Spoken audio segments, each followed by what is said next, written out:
What is wound care? How can we help care for wounds? Wound care is an incredibly important part of being a surgeon. Today, we're going to do part one of a 5-part series. I'm going to get you really comfortable with wound care. We're going to build on those videos about wound healing 101, surgical site infection. We're going to get it all done. All right, let's do it.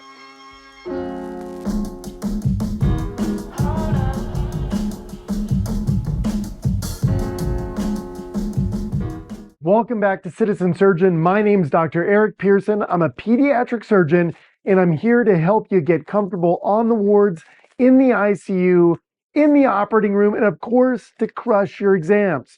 Today, we're going to be talking about wound care. And the big question is, how can we care for wounds? There is a lot to understand. And if you haven't had a chance, definitely check out that first video, Wound Healing 101. That is prerequisite learning. All right. We're going to go through all the stages of wound healing. We're going to go through all of the cells of wound healing. We're going to go through all of the events that occur during that wound healing cycle. And once you understand that, you can start to get into how to care for a wound. Now, I'm going to break this up into 5 different parts because it's just too thick. It's a little bit too heavy to do in one session. It would probably take an hour and 30 minutes of viewing, and you don't want to do that. You want it quick, to the point. So today we're going to do part one. Well, let me show you all 5 real quick. So here are the 5 things we're going to be talking about. So the first 2 parts are what is bad for wound healing, okay? So what are the systemic factors that are important with wound healing? That's what we're going to talk about today. Second are those local factors that are specific to the wound. So if we look right at the wound, what are those things that are going to impede wound healing? Think about that as we talk about these systemic factors today. Third is wound bed preparation. So if you have a wound, what can you do to optimize that wound bed to heal? In part 4, we're going to be talking about wound dressings. There are all sorts of different dressings. You have silver dressings, you have alginates, you have collagen scaffolds, you have just gauze, you got apposition with Dermabond or a Steri-Strip. We're going to talk about all of these, okay? And then in part 5, we're going to be talking about wound closure. Now, we've talked about this a little bit before, but we're going to get into primary closure. We're going to get into a secondary closure. We're going to get into tertiary closure, okay? So we're going to talk about all those. But today, systemic factors in wound healing. So I started with that question, what is bad with wound healing, okay? When you look at the patient, now we're not looking at the wound, we're looking at the patient themselves.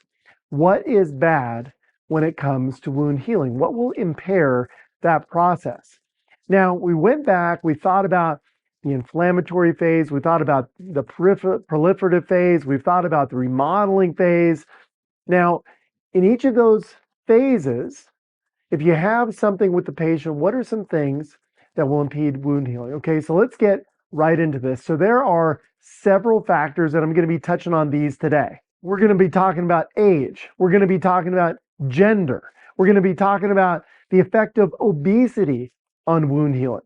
We're going to be talking about different medications that are impeding wound healing. We're going to be talking about nutrition and why that's important in the wound healing process.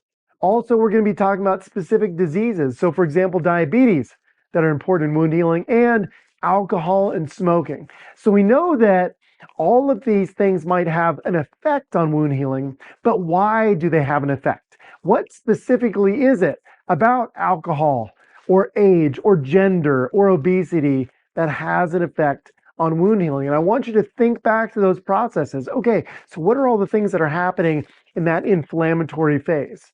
What is happening in the proliferative phase? So we have cytokines, now we have fibroblast recruitment, we have chemoattractants, now the fibroblasts are going to be laying down collagen. What are all the things that we talked about before that could be impeded by each of these systemic factors? So let's get into the first one. We have this nice guy here. Let's talk about gender. So what does gender have to do with the wound healing process? So we know that aged males have delayed wound healing compared to their age-matched female counterparts. Okay, well, why is this? Well, it comes down to the sex hormones. So in females, we have estrogen, we have 7-beta estradiol. Now, these have an effect in upregulating genes associated with wound healing. So there's an upregulation of matrix production. Now, estrogen affects wound healing by upregulating genes associated with epidermal function, matrix production, protease inhibition, all of these things involved in the wound healing process. Estrogen also affects a number of different genes that are associated with regulating inflammation. So contrary to this, when we're talking about the male sex hormones, so this would be testosterone, DHT or dihydrotestosterone, the precursor to these, so DHEA or dihydroepiandrosterone, these all have a negative association with wound healing, and they are pro-inflammatory. So the reason that aged males have delayed healing when it comes to aged females has to do with this balance in the sex hormones. Okay, so that is one thing, that's one systemic factor when it comes to wound healing. Let's talk about something else. Now, the next thing that I want to talk about is disease. So there are specific diseases that have a profound impact on wound healing. We can see we have hands here holding a heart. So when we think of different diseases that have an effect on wound healing, we immediately think about cardiovascular diseases. We think about diabetes. We think about cancers, immune suppressive conditions. All of these have an effect on wound healing in a negative way. What do all these have in common when it comes to wound healing? Well, all of these lead to increased stress, and stress has a negative effect on wound healing. Stress upsets the hypothalamic pituitary axis, okay? It also upsets the hypothalamic pituitary adrenal axis. So an increase in inflammatory hormones are going to have a negative effect on wound healing. That's going to increase the concentrations of interleukin 1 beta, interleukin 6, TNF alpha at the wound site, which are pro-inflammatory. And stress is also going to decrease the amount of interleukin 1 alpha and interleukin 8, which are necessary for those first inflammatory steps in wound healing.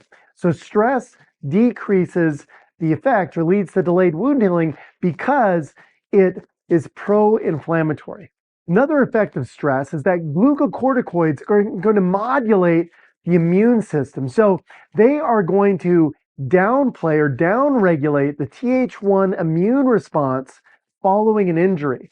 And that immune response is really important in the initial phase of wound healing. So if we have cortisol around, we're going to have an imbalance in our cytokines, and we're also going to have a downregulation of that Th1 immune response, which is foundational in that immediate reaction, immediate inflammatory phase of wound healing. Now we're going to see our friend again, okay? And so what does that mean? That means we're talking about age. So what does age have to do with wound healing? Now, the first thing is age leads to delayed wound healing. So a temporal increase in wound healing, but it doesn't lead to decreased quality.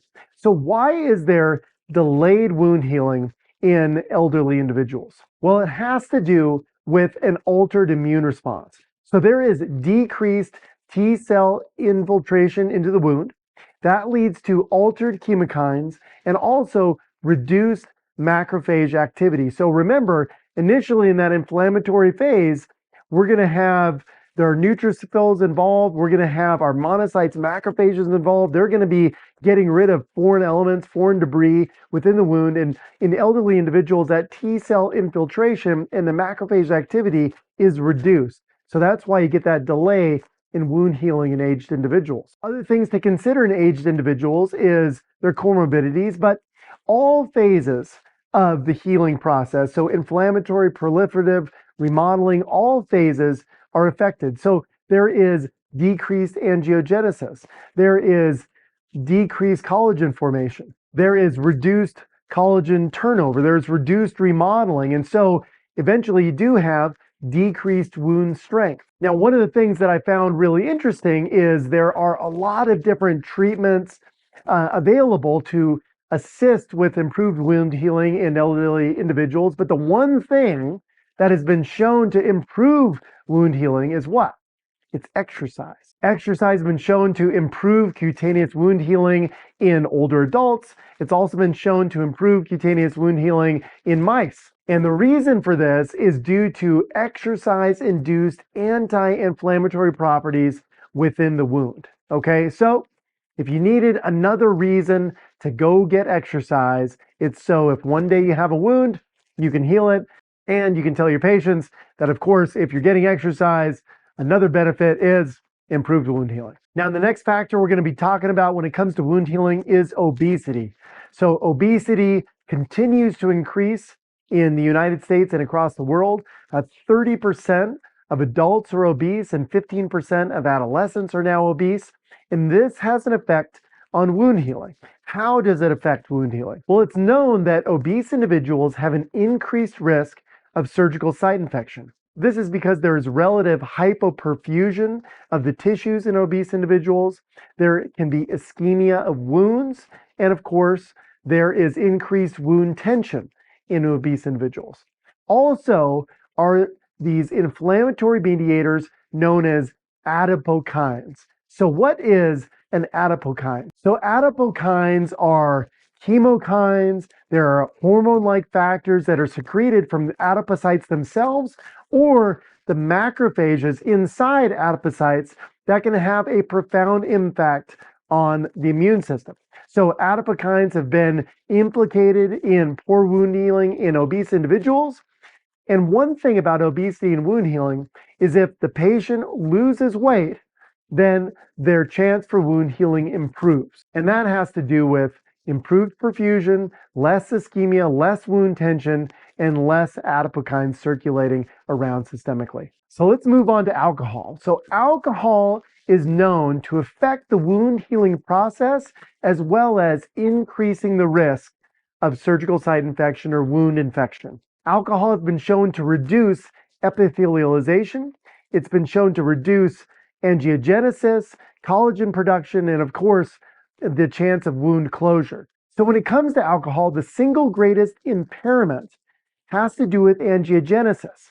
And this is related to alcohol's effect on reducing VEGF receptors, so that's vascular endothelial growth factor receptors, as well as decreasing HIF-1 alpha within the wound. Now, HIF-1 alpha is necessary in the wound healing process. In addition, acute ethanol intoxication leads to decreased collagen production. There's also an alteration in proteases and a inhibition of the early inflammatory phase. So alcohol has a lot of effects on wound healing. Most profound is decreasing that angiogenesis by dropping the VEGF receptors and the HIF-1 alpha. So this is important to keep in mind when it comes to alcohol as a systemic factor that decreases wound healing.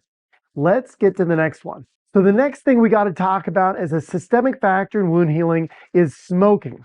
So how does smoking affect the wound? So there are a lot of byproducts in smoke. It's not just nicotine and tobacco, but when we think about nicotine, what does this do?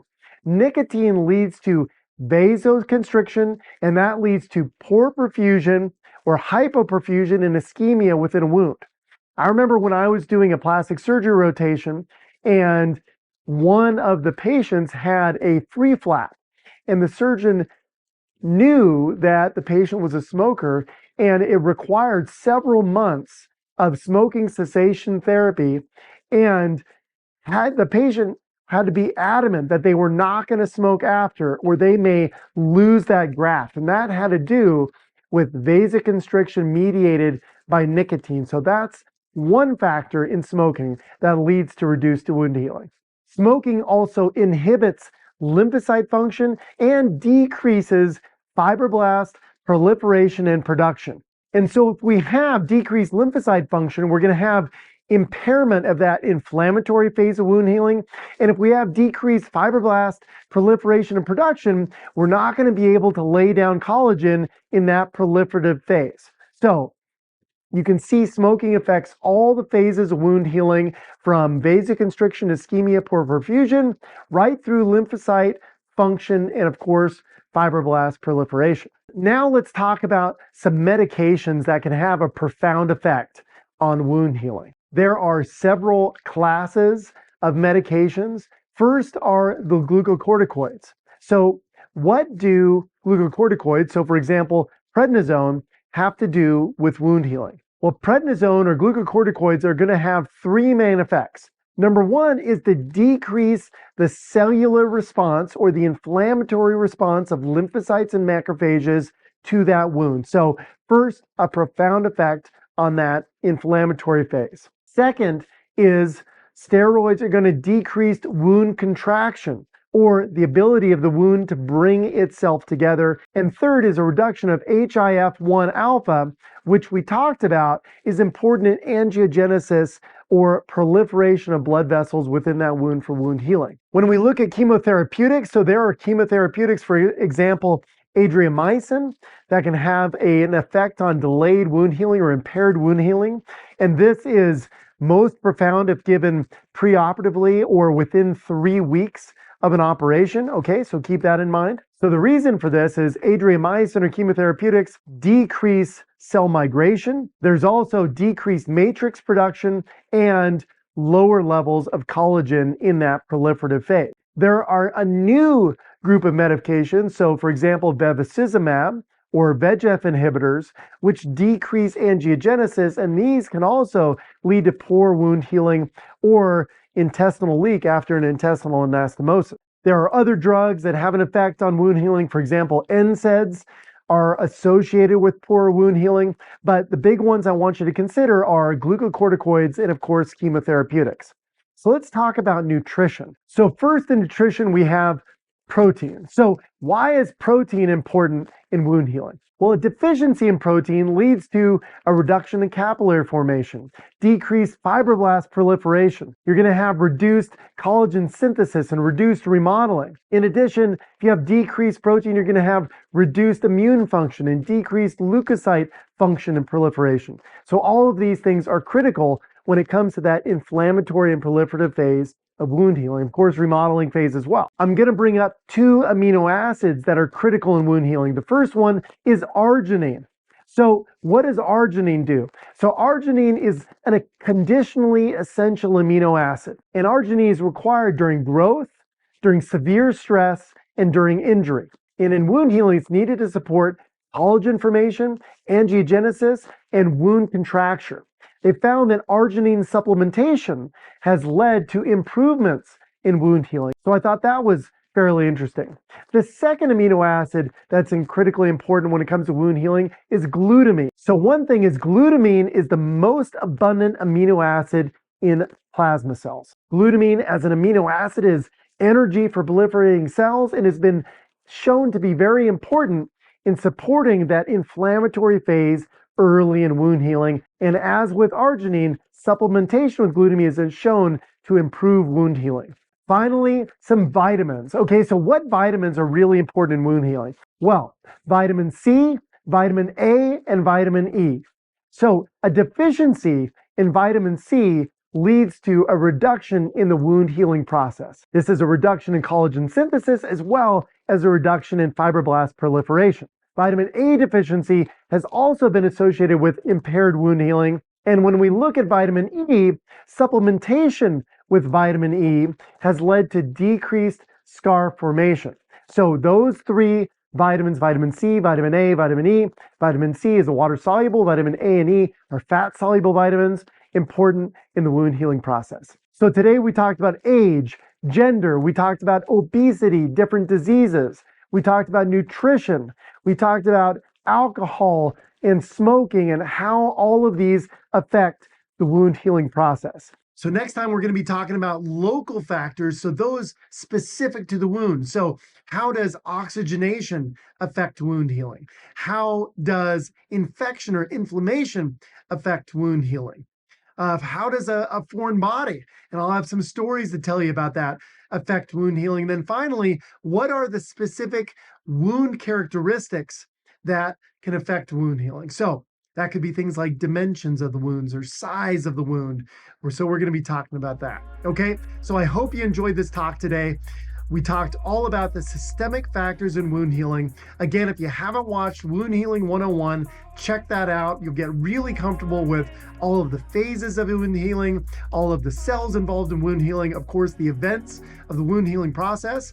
And in the next one, we're going to talk about those local factors. So you're going to be an expert in wound healing after this.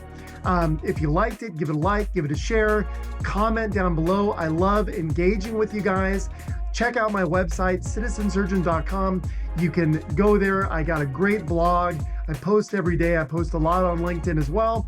And so you can learn about what life is like as a surgeon if you want to check that out. And then, of course, I'm starting to populate in this new website each video with associated show notes so you can follow along a little bit more easily. And on the horizon, we're going to have some downloadable materials. We're also going to have some quizzes coming up so you're able to continue this learning process. So I'm pumped that you're here. Love to engage with you. Check us out next time. Be safe, study hard.